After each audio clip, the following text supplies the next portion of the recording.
Bonsoir mes amis. Donc nous allons commencer, il est l'heure. Est-ce que vous m'entendez? Très bien, merci. Donc je vais commencer. La dernière fois, nous avons commencé les vigiles.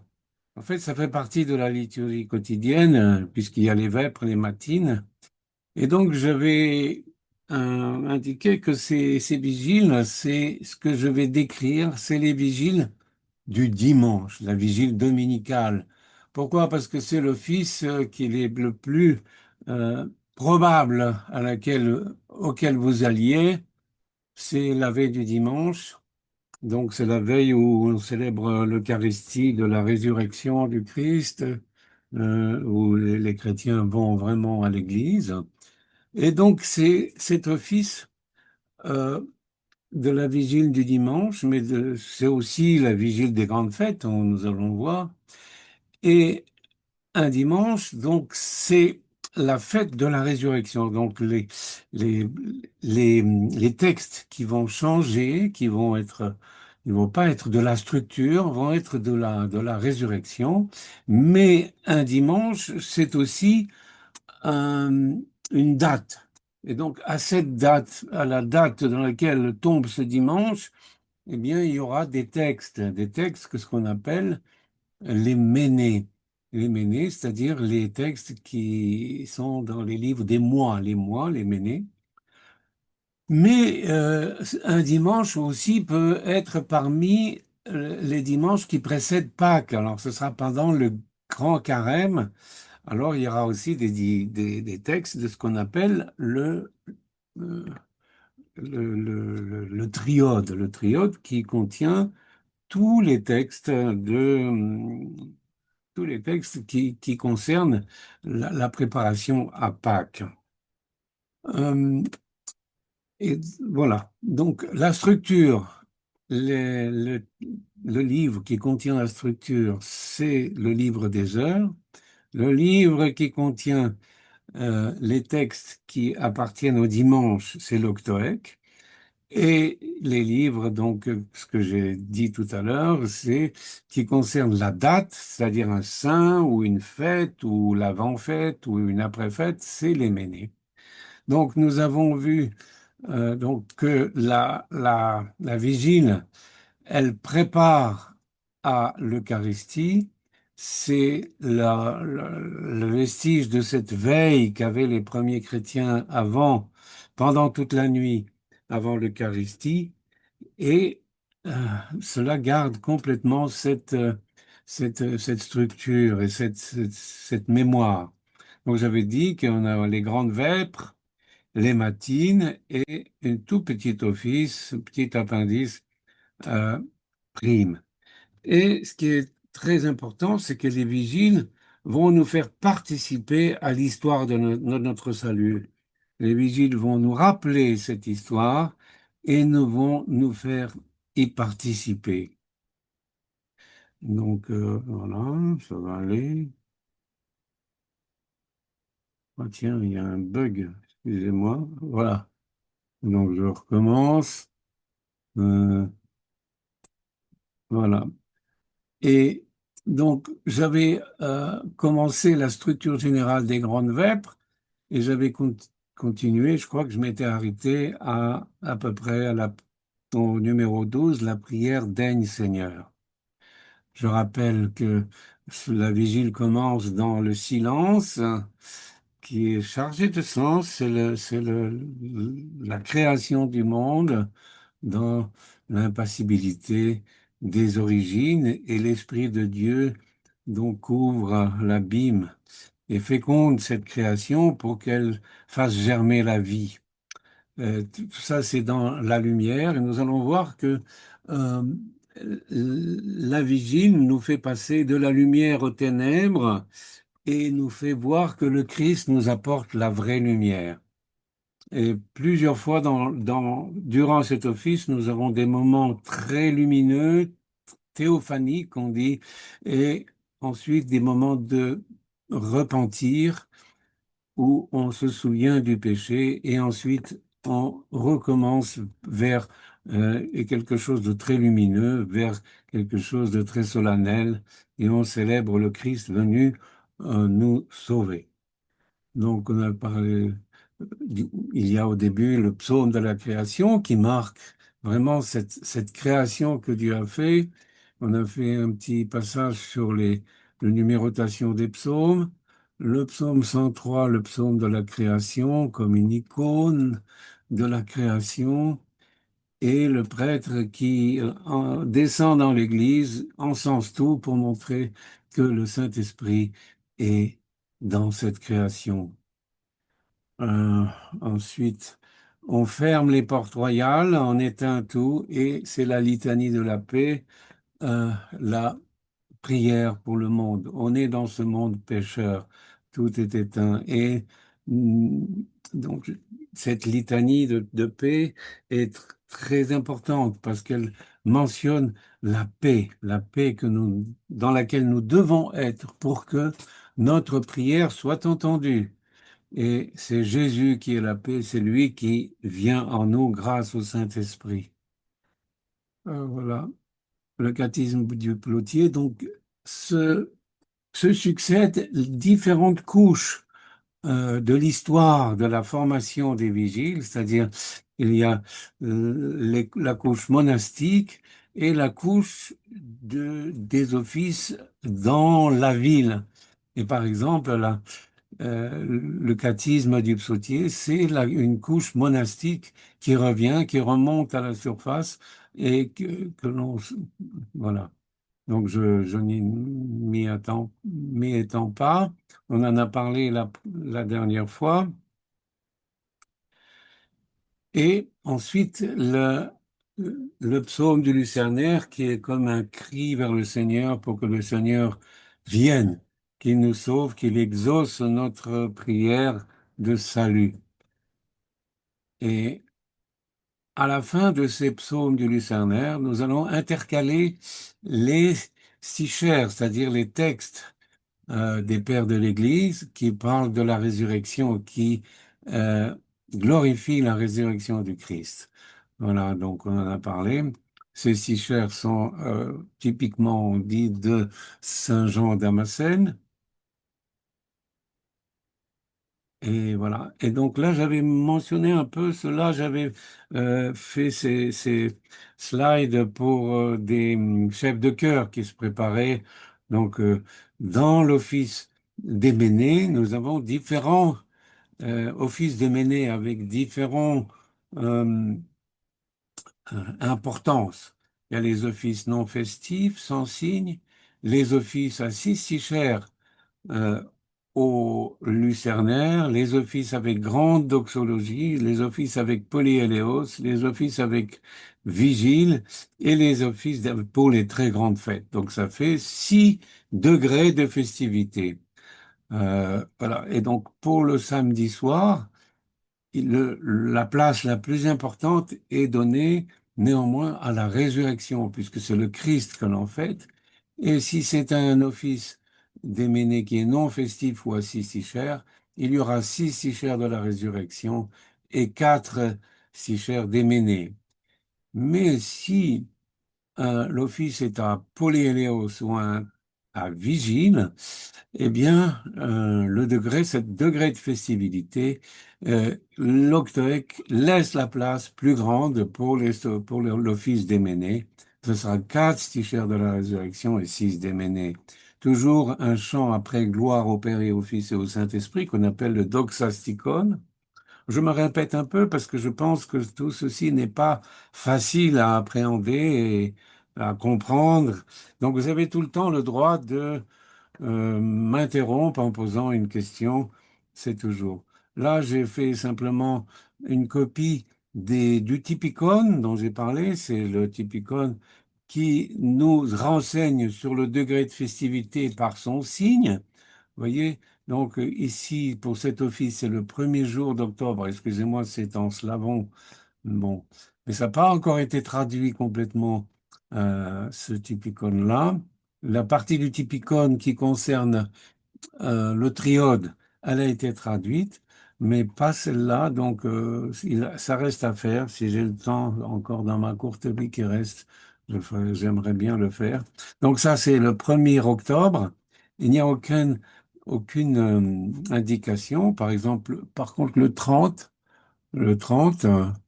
eh bien, c'est un office à 6 chichères. Et là, par hasard, on a l'office un office à vigile, c'est-à-dire que la vigile ne sera pas pour la résurrection, mais pour le saint qui est fêté ce jour-là.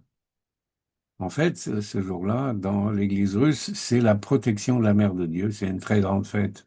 Donc ici, elle se superpose à la fête de l'apôtre et qui est ici. Donc voilà, un office à grande doxologie, un office ici avec Paul et Hélios. Bon, je m'y arrête pas, mais m'étant pas plus que ça. Et donc nous avons vu que après le psaume, les textes du psaume du Lucernaire et les 6 chers de la résurrection et ceux des Ménées pour le saint du jour, il y a à la fin le Théotokion, c'est-à-dire Théotokion, c'est un texte en l'honneur de la Mère de Dieu, Marie, et les Théotokions du samedi soir sont un contenu théologique très fort. On les appelle les dogmatiques. On avait lu ces dogmatiques-là pour montrer qu'ils sont le reflet des décisions des grands conciles œcuméniques, particulièrement celui de Chalcédoine qui a vraiment marqué le reste de la chrétienté par son enseignement sur les deux natures du Christ, divine et humaine, et la personne unique du Fils de Dieu. Donc voilà, j'y reviens pas. Et le centre des vêpres au sein de la vigile dominicale, c'est la petite entrée et le chant de lumière joyeuse ou lumière paisible. Cette lumière, c'est la lumière du Christ. Donc, on, on rallume toutes les lumières et on ouvre les portes royales qui étaient fermées après la fin du psaume 103. Et cela manifeste la restauration de l'entrée du paradis grâce à la résurrection du Christ. Et cet hymne du soir qu'il faut chanter avec beaucoup de solennité, lumière joyeuse de la sainte gloire du Père immortel, céleste, saint bienheureux, ô Jésus-Christ, et ainsi de suite. Ensuite, nous avons le Prokiménon du soir, qui est ce psaume 92, un psaume de la Seigneurie du Christ. Le Seigneur, le Christ, c'est le roi des rois. Et après sa résurrection, il est monté aux cieux et il s'est revêtu de puissance. C'est là que nous le célébrons, juste après avoir chanté cet hymne vénérable et merveilleuse. Nous le glorifions comme le roi des rois. Bon, il n'y a pas de texte de l'Ancien Testament le samedi soir, puisqu'ils ont tous été lus le grand samedi, le samedi saint, à la veille de Pâques. Par contre, s'il y a un saint dont le degré de festivité est un saint à Polyhélios ou à Vigile, là, il y aura euh, les textes de l'Ancien Testament que l'on appelle les parémées. Ensuite, litanie instante, daigne Seigneur. Donc la litanie instante, on prie pour les autorités civiles, religieuses et le peuple, pour les prêtres et les moines et tous. Voilà, on prie pour eux. C'est la partie qui concerne la prière pour le Seigneur, pour les autres. Et je crois que c'est là, je me suis arrêté là. C'est la prière du soir. À ce moment-là, cette prière ancienne qui vient de la liturgie syrienne, daigne Seigneur nous garder ce soir sans péché. Tu es béni, Seigneur Dieu de nos pères, et ton nom est loué et glorifié dans les siècles. Que ta miséricorde, Seigneur, soit sur nous, car comme nous avons espéré en toi. et les trois bénédictions. Tu es béni, Seigneur, enseigne-moi tes jugements. Tu es béni, Maître, instruis-moi par tes jugements. Tu es béni, Saint, illumine-moi par tes jugements. Seigneur, ta miséricorde est pour les siècles, ne méprise pas l'œuvre de tes mains. À toi convient la louange, à toi convient le cantique, à toi convient la gloire. Père, Fils et Saint-Esprit, maintenant et toujours et dans les siècles des siècles. Amen. Cette prière, de même que le lumière joyeuse ou lumière paisible, est présente dans toutes les vêpres, qu'elles soient de petites fêtes ou même pas festives du tout, jusqu'aux plus grandes fêtes.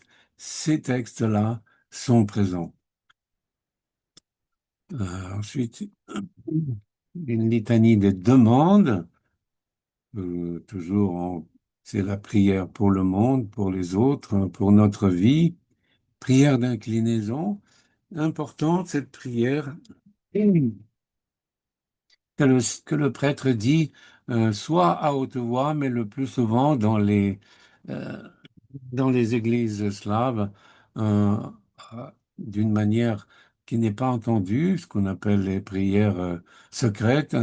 Mais maintenant, dans la diaspora, dans nos, dans nos pays, cette prière est souvent lue à voix haute. Seigneur notre Dieu, tu as incliné les cieux et tu es descendu pour le salut du genre humain. Jette un regard sur tes serviteurs et sur ton héritage, car devant toi, juge redoutable et ami des hommes, ils inclinent la tête et courbent la nuque. Parce que juste avant, il y a l'exclamation du diacre ou du prêtre, inclinons nos têtes devant le Seigneur. Et c'est cette signe d'inclination euh, de notre tête devant le Seigneur. C'est vraiment un signe des chrétiens qui sont devant le Seigneur. Ils le considèrent comme notre Dieu, notre roi. Et si en l'Ancien Testament, il ne courbait pas la nuque, nous courbons toujours la nuque devant Dieu, devant le Seigneur incarné. Garde-les ce soir, cette nuit, en tout temps, de tout ennemi, de toute action hostile du démon, des vaines réflexions et des pensées mauvaises. Que la puissance de ton règne soit bénie et glorifiée, Père et Fils et Saint-Esprit, maintenant et toujours et dans les siècles des siècles. Amen. Dans les textes des pères de l'Église qui ont été introduits dans les psaumes du Lucernaire, nous avons vu que le Christ est venu, qu'il est descendu vers nous, qu'il nous a sauvés. Donc, et là, nous courbons cette nuque, justement, c'est en réponse à cette kénose. La kénose, c'est la descente du Fils de Dieu vers nous. Et pour lui répondre, nous lui inclinons nos têtes. Et nous savons que c'est en lui qu'est notre espérance. Hein. Hein. Ils n'attendent pas le secours des hommes, mais comptent sur ta miséricorde et espèrent ton salut. Ensuite, il y a ce qu'on appelle pour les grandes vêpres, il y a la litie. La litie, qu'est-ce que ça veut dire? C'est une prière instante, elle se tient à l'extérieur de la nef, dans le narthex. Ça, c'est la couche euh, cathédrale, comme on dit, la couche de la cité, où le Seigneur, les prêtres sortent du sanctuaire et viennent dans le peuple et prient à l'intérieur, parmi le peuple. Et c'est cette sanctification du monde, si vous écoutez les prières, vous les lisez, vous voyez que c'est une sanctification de tout ce que nous vivons. Et on fait mention, on se souvient de tous les saints et euh, on prie pour le monde. Avant les prières, il y a des stichères. Et d'une manière assez étonnante, là, c'est pas les stichères de la résurrection, mais les stichères de la dédicace de l'Église. Si l'Église était dédiée à Saint-Serge, il y aura des textes pour Saint-Serge. Si elle est dédiée à une fête de la Mère de Dieu, ça sera un texte de cette fête ou, ou autre chose. Voilà. Et si l'office dans les ménés est festif, donc d'un degré de festivité, on rajoute des stichères des ménés. Et puis, donc, c'est la prière, elle est longue. on fait commémoration de beaucoup de saints et on prie pour justement pour le monde, pour ceux qui nous entourent, toute âme chrétienne dans l'angoisse ou la peine qui implore la miséricorde et le secours de Dieu. La protection de cette Église, de ceux qui habitent autour, de la paix, la stabilité du monde entier, prospérité de sainte Église. Donc c'est la sanctification de le monde. Pour ceux qui sont absents ou en voyage, la guérison des malades, libération des prisonniers, le pardon des péchés. Voilà, donc c'est vraiment la prière pour le monde. Alors, il faut dire que le samedi soir, la liturgie est souvent omise. Je dirais même pratiquement partout. Cette liturgie, elle est bien sûr présente dans les monastères le samedi soir. La liturgie, cette partie des grandes vêpres de la vigile, est présente dans nos paroisses pour à la veille des grandes fêtes. Nous avons 12 grandes fêtes de l'année, les fêtes de mariales et les fêtes du Christ. Eh bien, et cette liturgie est toujours présente pour ces grandes fêtes. Mais malheureusement, on n'a pas beaucoup de temps pour la faire. C'est quand même une prière qui dure 20-25 minutes. Donc, on, on le met parce que il n'est pas possible dans la pratique paroissiale de faire tout. Ensuite, il y a les apostiches. Les apostiches, on revient au stichère de la résurrection. Et toujours la résurrection à cet endroit. Et donc, il y en aura plusieurs, ces stichères. Et le samedi soir, on les intercale entre les versets du même psaume 92 dont on a parlé au moment du Prokiménon. Seigneur est entré dans son règne, il s'est revêtu de splendeur, et ainsi de suite. Si par contre l'office dans les ménées est festif, donc avec cette grande doxologie euh, ou polyéléos, il y a un doxastikon, c'est-à-dire un texte après gloire au Père et au Fils et au Saint-Esprit, et après un théotokion. D'habitude, on abrège, même ici, on abrège le nombre des six chers. Et la fin des grandes vêpres le samedi soir, il y aura le cantique de Siméon. Ce cantique de Siméon est présent dans toutes les vêpres, même pas seulement les grandes, mais simplement les vêpres dans la semaine. Ça fait partie de la structure. Il est bien sûr dans le livre qui s'appelle le livre des heures. Et c'est le cantique de Siméon que tout le monde connaît, Nunc dimittis, Maître, maintenant tu laisses aller en paix ton serviteur selon ta parole, car mes yeux ont vu ton salut que tu as préparé à la face de tous les peuples, lumière qui se révèle aux nations et gloire de ton peuple Israël. Donc, nous pouvons le dire aussi à la fin des vêpres que nous avons vu le salut que le Seigneur nous a préparé. Euh, Après ce texte, il y a le Trisagion, donc ce que ça veut dire, c'est Saint Dieu, Saint fort, Saint immortel, aie pitié de nous, trois fois, et ensuite toute la suite des prières qui sont un peu, c'est une séquence tout à fait particulière qui est très souvent utilisée, qui se termine par le Notre Père. Et à- au moment après le Notre Père, on rouvre les portes royales qui étaient fermées après le Prokéménon pour les litanies, et on ouvre et on chante Mère de Dieu, Mère de Dieu, Vierge, réjouis-toi, trois fois. C'est une particularité du dimanche, c'est-à-dire du samedi soir, que l'on chante ce texte trois fois.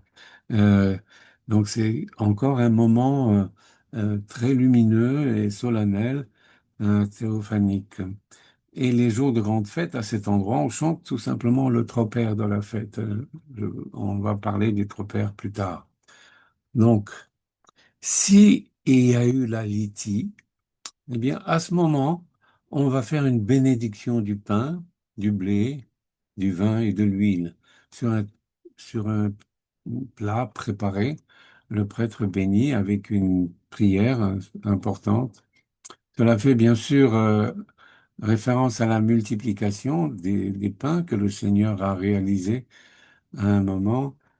Et en même temps, pour nous, pour les moines qui vont rester pendant encore plusieurs heures avant la divine liturgie, en attendant le matin, eh bien, et ça a une récupération des forces physiques, un peu de pain avec un peu de vin.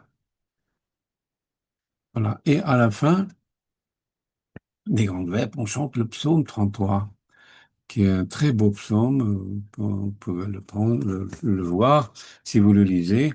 Et le prêtre dit la bénédiction finale des grandes vêpres, que la bénédiction du Seigneur soit sur vous, par sa grâce et son amour pour les hommes en tout temps, maintenant et toujours, et dans les siècles des siècles. Amen. Ce psaume est souvent omis aussi dans la pratique paroissiale. Et donc, j'en ai fini avec les grandes vêpres qui font partie de la vigile et le passer aux matines. Donc, je rappelle qu'il y a trois parties, deux grandes parties dans les vigiles, les grandes vêpres, les matines, et une petite partie, les primes. Et donc, les matines, telles que nous les célébrons, elles ont quatre parties que nous allons détailler maintenant, hein. Et vous allez voir qu'après euh, la fin des grandes vêpres, on est un tout et nous retrouvons dans la nuit, dans la pénombre, qui nous rappelle encore une fois l'état déchu de notre monde. Et nous, dans cet état déchu du monde, nous prions le Seigneur pour qu'il nous sauve, pour qu'il vienne nous aider. Ce n'est pas simplement le monde qui est dans le péché, c'est que chacun de nous se souvient de ses péchés, de son péché à ce moment-là. Petit à petit, on va arriver vers le salut, la lumière au matin. Et donc ensuite, deuxième partie, nous allons le voir tout cela tout à l'heure. Donc voilà la structure générale des matines. Encore une fois, je répète que cette numérotation n'est pas absolue. C'est une façon de numéroter tout ce qui se passe. D'autres personnes pourraient avoir d'autres numérotations. Bon, moi, j'ai fait ça uniquement pour faciliter l'exposé. Mais les parties restent quand même très, très bien distinguées. Voilà. Donc, ça commence par l'hexapsalme et suivi de la grande litanie. Donc, l'hexapsalme, je rappelle ce que c'est la lecture continue de 6 psaumes.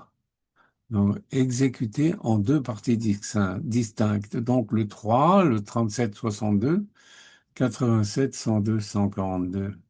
Et cette façon de lire les psaumes par trois psaumes, une interruption, puis encore trois psaumes, ça va être très souvent utilisé. Cette façon va être utilisée très souvent dans les offices. On va le voir. La lecture est précédée de la glorification angélique. Gloire à Dieu au plus haut des cieux, paix sur la terre, bienveillance parmi les hommes. Cela est lu ou chanté trois fois. Donc, et ensuite, deux fois le verset du psaume 50. Seigneur, ouvre mes lèvres et ma bouche proclamera ta louange. Donc cet hexapsalme, c'est quelque chose de important. La fin est, comme toute lecture de psaume, achevée par le triple Alléluia. Alléluia, Alléluia, Alléluia. Gloire à toi, ô Dieu. L'exapsalme est un exemple de l'utilisation liturgique traditionnelle des psaumes dans les offices. Trois psaumes, nous avons trois psaumes dans les heures, 6 psaumes dans les matines et les complis. La lecture se fait dans l'obscurité, toutes les lumières sont éteintes. Et la glorification angélique nous rappelle la nuit de la nativité, mais c'est aussi la nuit de notre vie, sans le Christ, sans la lumière du Christ. Et le typicone prescrit de lire l'exapsalme avec grande attention, sans hâte, avec crainte de Dieu, comme conversant avec Dieu lui-même. Le fidèle doit écouter avec attention le lecteur, ayant ses mains jointes sur sa poitrine, au moins par la pensée, la tête inclinée, se tenant droit, ayant le regard spirituel dirigé vers l'Orient, en repentir, ayant en mémoire la mort, les tourments et la vie éternelle. Donc, c'est pour nous montrer l'importance de ce moment de cette vigile, qui est un moment donc où on se souvient du péché, de la nuit dans laquelle nous vivons dans ce monde. Et ensuite, après que la fin de l'exapsal, le prêtre ou le diacre proclame la grande litanie universelle, la litanie de paix. Elle a le même sens qu'au début des grandes vêpres et porte euh, le même sens, c'est-à-dire que c'est la litanie de paix. De paix est très importante, la paix qui est encore mentionnée ici. Et le Sauveur invoqué au début de l'exapsalme est celui qui peut accomplir, celui qui est évoqué dans la litanie. C'est-à-dire, on prie le Seigneur pour beaucoup de choses. Et le Sauveur, c'est lui qui peut réaliser ce que nous demandons. À la fin de cette litanie, on commence à rallumer les lumières.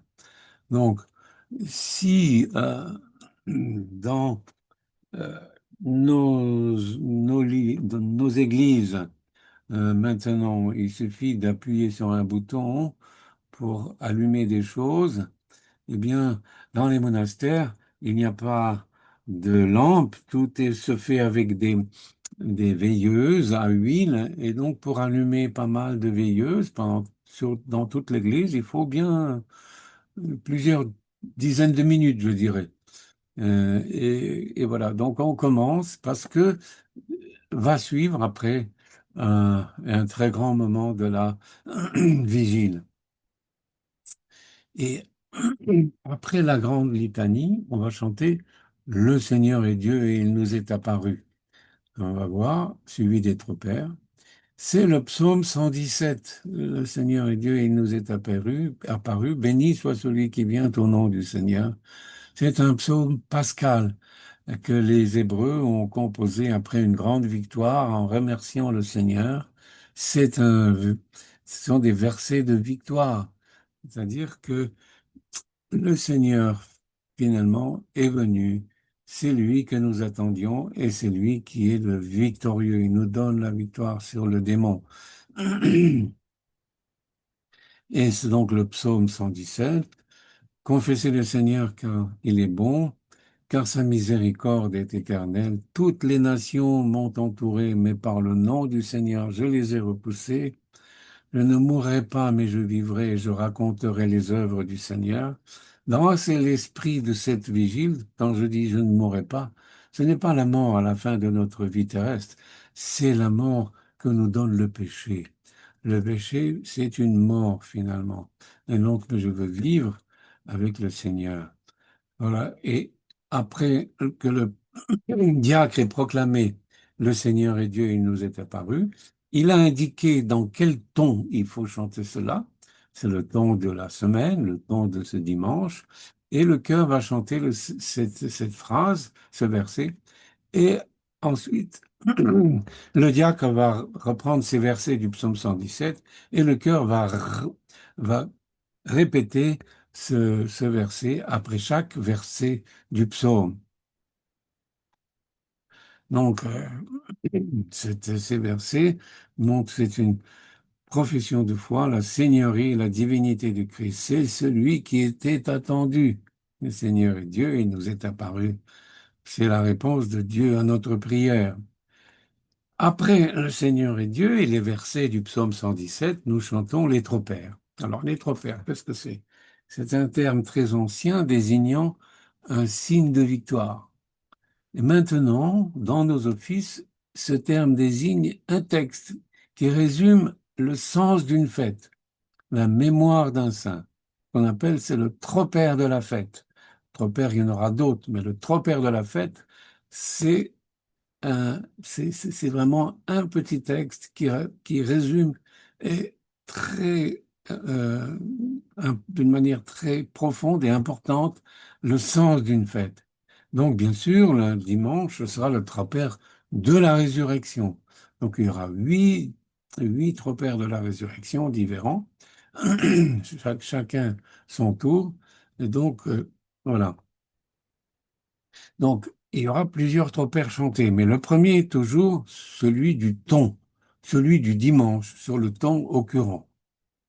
Ensuite, après ce tropère, qui est normalement chanté deux fois, il y a un tropère des Ménées, c'est-à-dire que l'office du jour de ce dimanche dans les Ménées comporte aussi un tropère qui va aussi être le texte central de tous les textes de cette fête de ce jour de l'année.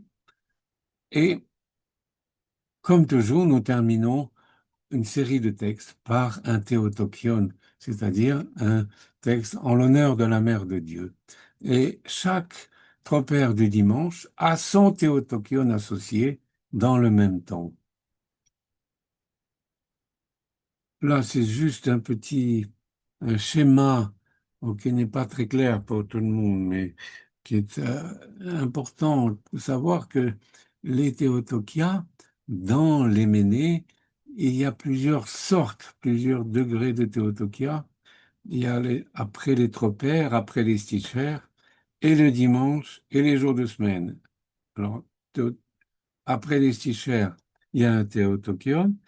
Si c'est un dimanche, il sera spécifique. Si c'est un jour de semaine, il sera spécifique aussi. Et chaque ton a toute cette série. Et les tokia, théotokia différents pour les tropères, encore une fois, différents pour le dimanche et pour le jour de semaine. Bon, mais ça, il faut pas retenir de manière c'est pas très important. C'est un peu technique pour le chef de chœur ou pour le psalmiste.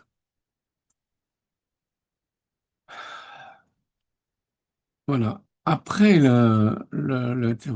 les tropères, viennent les catéchismes. Donc, je ne vais pas répéter tout ce que j'ai dit la dernière fois sur les catéchismes. Donc, c'est la couche monastique. Il y a 20 catéchismes donc, qui sont lus tout au long de la semaine, en commençant par le samedi soir euh, le premier psaume et on termine le samedi par le dernier psaume, le psaume 150. Voilà. Et c'est une manière différente selon les moments différents de l'année. Bon, il faut juste savoir ce que c'est qu'un cathisme, mais se souvenir de ça, c'est un peu compliqué. Après chaque cathisme, il y a des cathismes poétiques. Donc, je rappelle que le samedi, il peut y avoir deux catéchismes, c'est-à-dire samedi soir, non, dimanche au matin, deux ou trois, mais peu importe. Il y a ensuite des textes composés par les pères de l'Église et qu'on appelle tropère-cathisme ou cathisme poétique. Et comment tout cela se fait-il? Le chœur chante d'abord Kyrie eleison trois fois, gloire au Père et au Fils et au Saint-Esprit, et s'arrête. Et le lecteur enchaîne, et maintenant, et lit la première stande du cathisme prescrit par l'ordo. À la fin de la première stance, le lecteur dit gloire au Père et au Fils et au Saint-Esprit, et le chœur poursuit en chantant, et maintenant, et toujours, Alléluia, gloire à toi notre Dieu, trois fois, et de nouveau gloire, le même, et on reprend. Alors, le lecteur reprend et maintenant lit la deuxième stance. Pareil, et à la fin, après la troisième, on s'arrête, il y a une petite litanie et le chant du premier tropercatisme. Bon, c'est un peu technique aussi, mais vous allez voir, c'est très simple quand on le vit. Voilà. Cette séquence d'origine monastique est très souvent omise dans les paroisses, ce qu'il faut savoir. Dans certaines paroisses, on ne lut qu'un seul psaume par catisme. Voilà. Ou dans d'autres, on ne chante que les tropercatismes. On omet les psaumes et on chante les tropercatismes. Et dans certaines paroisses, on omet complètement cette partie. Voilà. Ensuite, on arrive à la partie la plus importante, la plus festive de toute la vigile. Hein, c'est que ça commence par le polyéléos, c'est-à-dire c'est partie très solennelle et festive de la vigile. C'est un moment de théophanie. On rallume toutes les lumières, elles sont toutes allumées, et on chante d'une manière très solennelle les psaumes 134 et 135. Donc, louez le nom du Seigneur, louez le Seigneur, vous tous servis, vous qui vous tenez dans la maison du Seigneur, dans les parvis de la maison de notre Dieu. Louez le Seigneur, car le Seigneur est bon, chantez son nom, car il est beau, car le Seigneur s'est choisi Jacob et Israël pour sa promesse, et ainsi de suite. Confessez le Dieu des dieux, confessez le Seigneur des seigneurs. C'est lui qui seul fait des merveilles. Il a fait les cieux avec sagesse. Donc c'est assez long, mais c'est très beau. C'est une glorification de Dieu pour toute sa création et pour son salut qu'il nous a apporté. Trois dimanches, ceux qui sont dans le pré-carême, c'est-à-dire qui précèdent le carême, on ajoute le psaume 136. C'est un psaume, au contraire, très pénitentiel, sur le bord des fleuves de Babylone. Nous avons suspendu nos armes parce que ceux qui ont dominé les Hébreux, qui les ont fait exiler à Babylone, leur demande de chanter, parce que tout le monde savait que les Hébreux chantaient avec des beaux chants, et, et eux ne voulaient pas parce qu'ils ne sont pas au bord de Jérusalem. Donc ils ont une prière de repentir. Et donc cette prière de repentir nous est proposée avant le carême, qui sera un temps de grand repentir. Nous allons y venir dans 2, 3 mois. On va tout voir, tout ça. Et donc le nom polyéléos vient probablement de la répétition du refrain du psaume 135, donc c'est le psaume 134 et 135, et on chante Éléos, car sa miséricorde est éternelle. Et comme ça, cette bout de phrase, cette expression revient des dizaines de fois, car sa miséricorde est éternelle. Donc, en grec, c'est Éléos, et donc, tout ce parti a pris le nom de miséricorde. Et le polyéléos a lieu devant l'icône de la fête, c'est-à-dire que les clergés sortent par les portes royales où tout est allumé, tout est dans la lumière, et se met devant l'icône de la fête. Et donc, le samedi soir, c'est la fête de la résurrection, et le chœur chante le polyéléos. En fait, oui, et le prêtre donc encense toute l'Église pendant le chant du Polyéléos. Si on a une grande fête, on chante son mégalinéaire, nous te magnifions. Nous allons voir ça quand nous allons voir les grandes fêtes. Bon, là, en pratique, pendant une partie de l'année, dans les monastères, on chante pas les psaumes 134, 135, mais on chante le psaume 118 à la place du Polyéléos. Alors, vous savez, le psaume 118, c'est le plus long de tout, de tout le psautier. Et donc, c'est vraiment une partie qui est longue, mais quand on le vit dans les monastères, c'est une partie très festive aussi.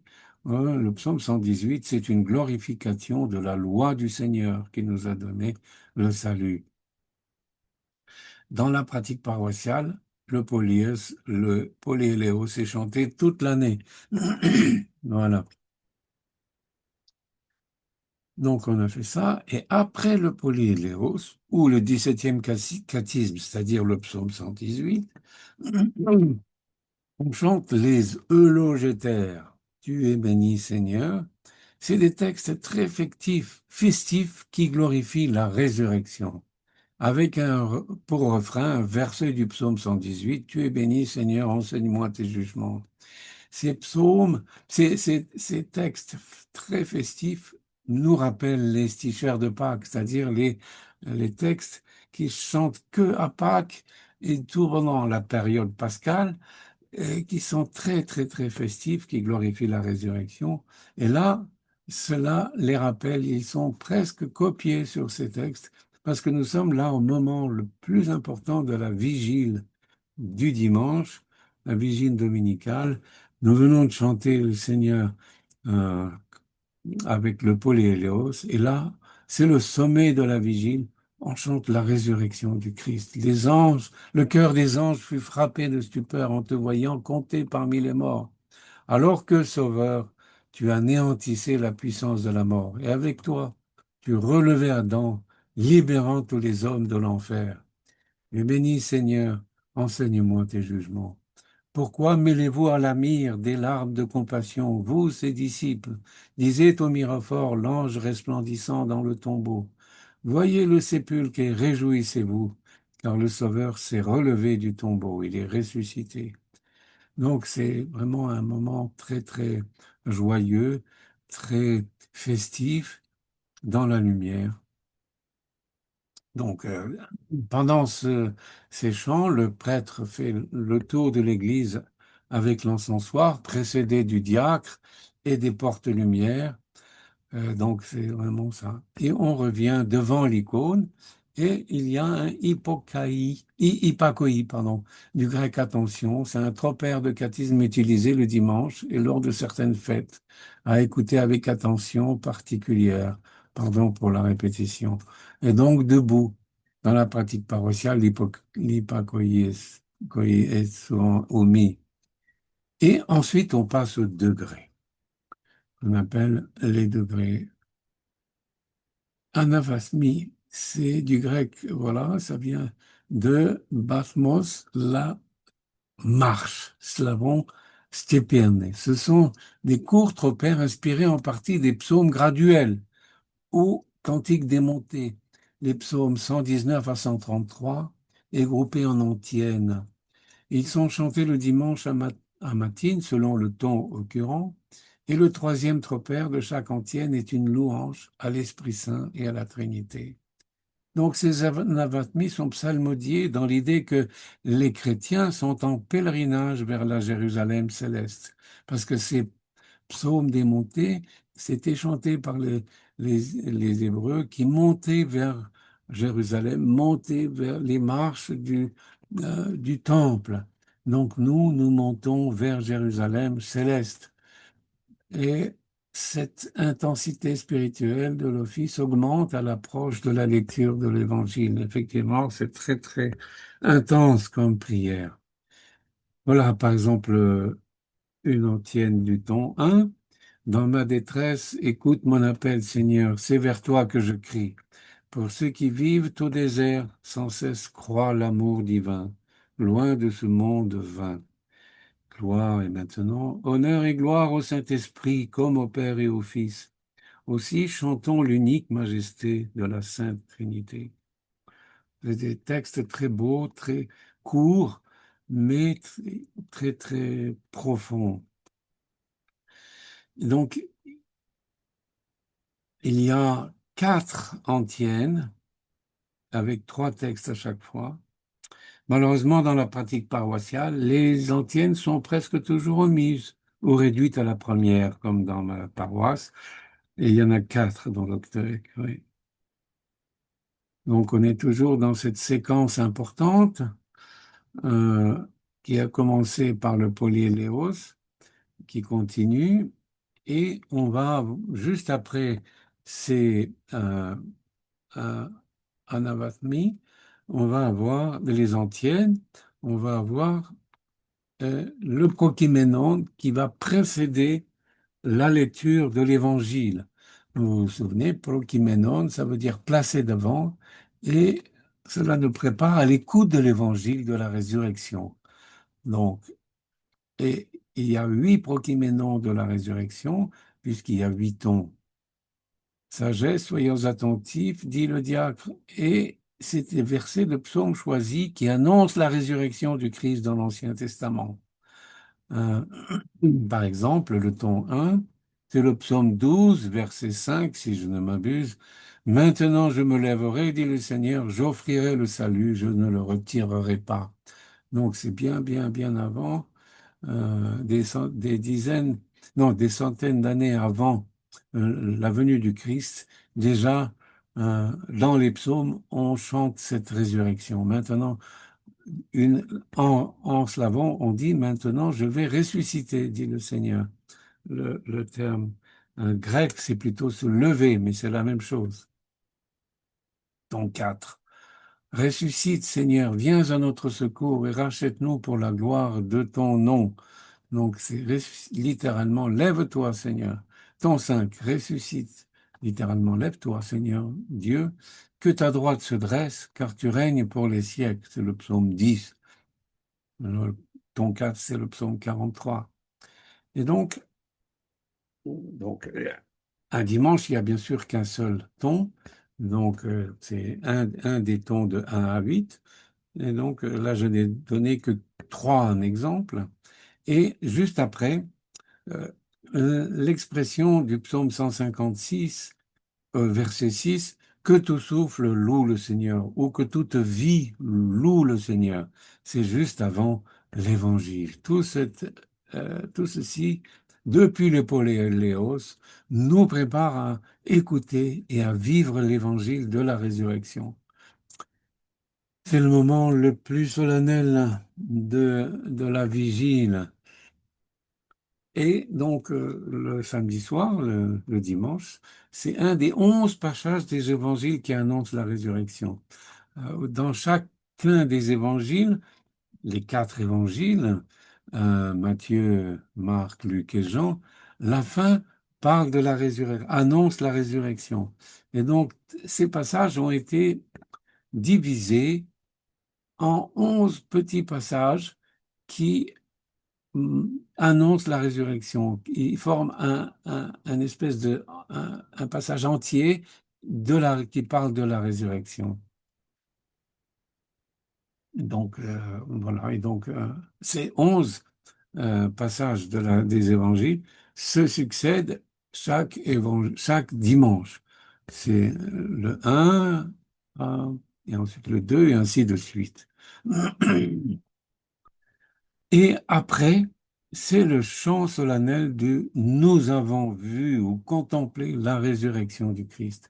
C'est-à-dire que quand nous écoutons l'Évangile, à ce moment-là de l'office, euh, après toute cette préparation qui est l'office et des vêpres et des matines, nous sommes devant le tombeau du Christ, vide, et nous voyons le Christ ressuscité, comme les femmes mirophores l'ont vu, l'ont touché. Et nous chantons, ayant contemplé la résurrection du Christ, adorons le Saint, le Seigneur Jésus, le seul sans péché. Devant ta croix, nous nous prosternons, ô Christ, et ta sainte résurrection, nous la chantons et la glorifions, car tu es notre Dieu. Nous n'en connaissons pas d'autre que toi. C'est ton nom que nous invoquons. Venez tous, les fidèles, vénérons la sainte résurrection du Christ, car voici que par la croix, la joie est venue dans le monde entier. En tout temps, bénissant le Seigneur, nous chantons sa résurrection car ayant souffert la croix pour nous, par la mort, il a terrassé la mort. Donc c'est un chant de victoire au Christ euh, pour vraiment sa résurrection, son exploit sur la croix, sa souffrance, sa mort, mais sa résurrection qui a tout illuminé. Ce chant est chanté des dizaines et des dizaines de fois à Pâques, pendant toute la semaine de Pâques. Et là, nous le chantons une fois tous les dimanches. Et ensuite, tous les fidèles viennent vénérer l'Évangile. Donc, comme les apôtres et les femmes mirant fort le Christ quand ils le voient, ils se donnent à toucher aux apôtres après leur avoir insufflé le Saint-Esprit et certaines femmes mirent fort. Donc, nous faisons la même chose, nous vénérons, nous embrassons l'Évangile qui, pour nous, est le Christ à ce moment-là. Le Christ, c'est la parole de Dieu et l'Évangile, c'est la parole de Dieu. Il y a une espèce d'identification par l'Évangile à la parole de Dieu. C'est une véritable communion à la parole de Dieu. Cette parole de Dieu qui se donnera à consommer pendant la divine liturgie, pendant la communion. Et tout de suite après, nous disons ou chantons le psaume 50. À l'origine, c'était le chant des les matines ordinaires, mais là, il est chanté, il est lu dans les matines ordinaires. Là, il est chanté. Pourquoi? Parce que quand nous voyons la résurrection, quand nous embrassons le Christ dans l'Évangile, eh bien, nous sentons à quel point nous sommes indignes de cela, à quel point nous sommes pécheurs. Plus nous voyons la lumière, plus nous voyons nos péchés, et c'est le sentiment du repentir. Et en fait, c'est le fruit de la joie de la rencontre. Après le psaume 50, on chante gloire au Père et au Fils et au Saint-Esprit par les prières des apôtres et maintenant par les prières de la Mère de Dieu. Et toute cette séquence est terminée par un texte très beau qui commence Jésus ressuscitant du tombeau. C'est un très très beau texte comme encore une fois pour la résurrection. Et là où est le Christ, là est son Église, on dit la prière de la liturgie. Euh, celle qui mentionne les saints, celle qui mentionne la Mère de Dieu, la croix, les anges, tous les saints, et où on prie pour l'Église et pour le monde. Donc là où est le Christ, là est son Église, et le cosmos est sanctifié par lui. Donc voilà, c'est la fin de cette séquence qui commence au Polyéléos, dont le centre est l'évangile du dimanche et qui petit à petit revient de cette montagne où nous sommes montés pour glorifier la résurrection et qui revient dans ce monde. Et après cela, on- le prêtre remporte l'évangile dans le sanctuaire, on ferme les portes royales et on éteint tout. On se retrouve dans la nuit. Et là, on aura le canon à Novode. Et le canon à Novode, je vais en parler, je pense, la prochaine fois. C'est un gros morceau aussi. Ce canon à Novode nous va nous faire encore une fois revivre tout notre salut. On va commencer, là, cette fois-ci, on commencera à Moïse. Moïse et le passage de la mer Rouge. Ensuite, on passera par différents prophètes, on passera par Jonas dans la baleine et les saints enfants dans la fournaise. Si on le fait en entier, ce canon, il dure 1 heure et demie. Mais dans les paroisses, on le raccourcit à 20 minutes. Mais, et donc, je m'apprête la prochaine fois à l'expliquer pas mal parce que c'est intéressant comment on utilise les odes bibliques. Il faut savoir que dans la Bible, il y a plusieurs passages qu'on appelle des odes, où le peuple chante. Et la première de ces odes, c'est une des plus magnifiques, c'est le chant de Myriam, la sœur de Moïse, qui, après le passage de la mer Rouge, qui était un miracle incroyable, de la sortie des Hébreux d'Égypte par le passage de la mer Rouge. Et ce chant, donc, il est une glorification de Dieu. Nous allons le voir la prochaine fois. Point trop n'en faut à chaque fois, sinon on confond tout. Je pourrais aller jusqu'à la fin, mais ça fait un peu beaucoup. Donc, je vous propose de le voir la prochaine fois, si vous voulez bien. Donc, est-ce que vous êtes d'accord, je pense, de terminer? Déjà d'arrêter le parc. Voilà. Euh, non, voilà. Dans le rite Est-ce romain, que c'est au moment de ces fameuses audes où on fait Flectamus Genua, c'est-à-dire en fait, on fait les inclinations. Mais le problème, Pas le dimanche. On fait les inclinations uniquement pendant le carême. ouais, ah d'accord. Eh bien, nous, enfin, pour le samedi saint, c'est le seul moment de l'année où on les fait. C'est bizarre, mais Voilà. comme ça. Voilà. Donc, est-ce que vous avez des questions? Ou alors c'est tellement clair que pas besoin de questions, ou bien c'est tellement confus que les questions ne viennent pas. C'est tellement compliqué, je ne sais pas.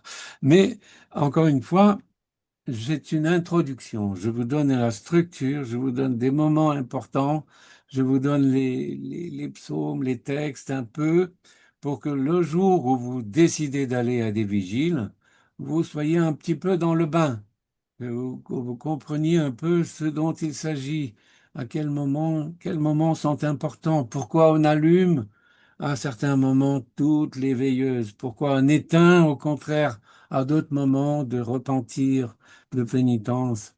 Voilà. Voilà. Je me suis Bah, trompé, je me suis trompé. C'est Humiliate Capita Vestra. En fait, on ne fait pas une agenouillement, mais on baisse la tête. voilà. Alors, nous aussi, on fait ça à chaque fois qu'on fait un canon, mais à la fin du canon. D'accord. D'accord, je vais en parler la prochaine fois. Qu'est-ce que je voulais dire? Vous avez toujours le droit de poser des questions, mais je n'ai pas regardé le chat s'il y a des questions. Ah, merci, c'était très intéressant et vivant. Oh, ça c'est gentil. Donc, je suis toujours, je sais jamais si c'est intéressant, mais pas apparemment, oui. Euh, c'est donc, c'est quand même très important dans la vie du chrétien de glorifier le Christ par la liturgie. La liturgie, c'est notre vraie prière au Christ dans le Saint-Esprit, avec les pères de l'Église, avec tous les autres saints, avec les saints et tout le monde. Voilà. Ben, merci de votre attention. Et voilà, très important. Donc, jeudi prochain, c'est Noël pour ceux qui sont au nouveau calendrier. Donc, je suppose qu'on ne va pas faire de séance ce jour-là. Ça va être trop dur. Ce n'est pas raisonnable. Par contre, le jeudi suivant, c'est le jour de l'an. Je ne sais pas si vous voulez que je fasse court. Ça m'étonnerait, vous serez peut-être pas très en forme. Euh, on va faire ce qu'on appelle la trêve des confiseurs. On va laisser passer et Noël et le jour de l'an et on reprendra après, si vous êtes d'accord.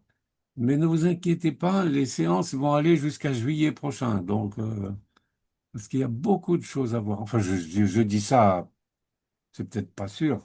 Peut-être on va finir avant. Et donc, voilà. Donc, mais si ça vous intéresse, alors pour moi, c'est très important. C'est une gratification parce que c'est ma vie, ça, les offices et Dieu. Voilà. Merci. Au revoir. À bientôt. Merci. Bonne fête pour ceux qui fêtent euh, au nouveau calendrier et bonne fin d'année, bonne nouvelle année pour les autres. Merci. Merci. Au Au revoir, Père revoir. Nicolas. Au revoir.